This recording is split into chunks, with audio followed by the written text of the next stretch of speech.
Thank you, Secretary Doresa, for your introduction.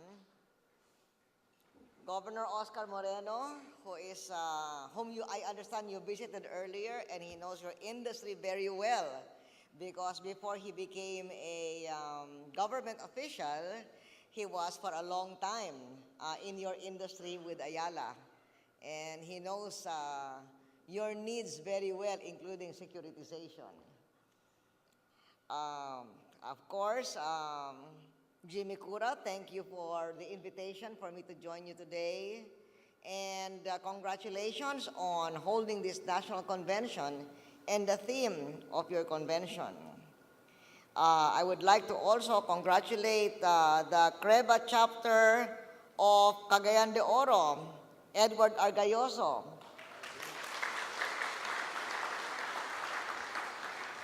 for hosting this convention of your very important national association. And I'm looking at your theme, Pinoy economic stimuli in a global recession, and you recognize two stimuli, the mass housing and the world-class tourism.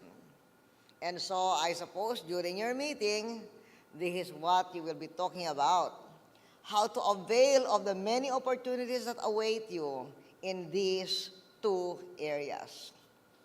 And as Jimmy Cura mentioned about our resilience, let me quote the Economist Intelligence Unit, which says, where the Philippines differs from its neighbors, and indeed from most crisis-hit economies, is that the crisis has generated less pronounced economic ups and downs. The economy has not contracted at all in year-on-year terms during the global current crisis. How true this is indeed, because we have achieved much in the areas of infrastructure investment, job creation, macroeconomic stability, and improvements in our overall business environment, including your industry, real estate and building. Your industry has helped us through the worst of the global economic crisis, and I thank you for that.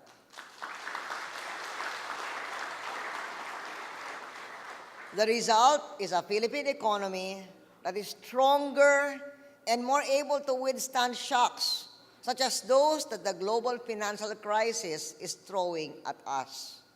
Not only have we sustained positive economic growth throughout the global recession, we even exceeded expectations in the second quarter of this year.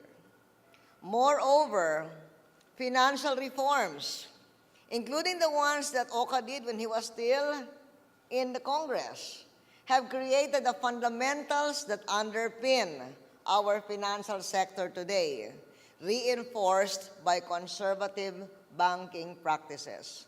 And these values have significantly sheltered our country's finances and therefore allows our banking sector to continue to have the liquidity to finance your projects, because we know in today's modern times, real estate, construction, housing, all are dependent on how smooth is the credit system of the country. We know how the U.S. economy collapsed, the subprime credit. But here in this country, we don't really have subprime credits.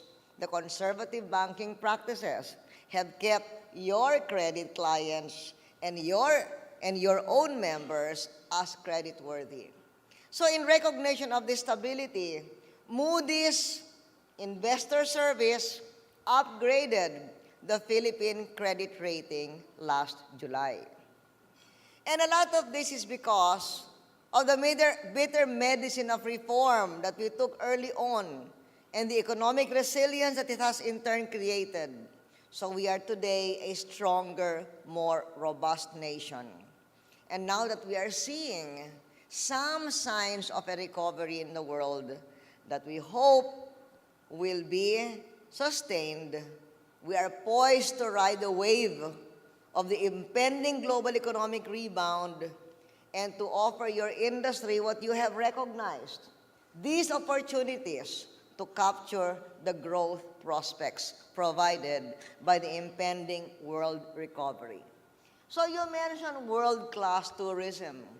Indeed, there are more and more tourists coming to the Philippines and traveling even within the Philippines.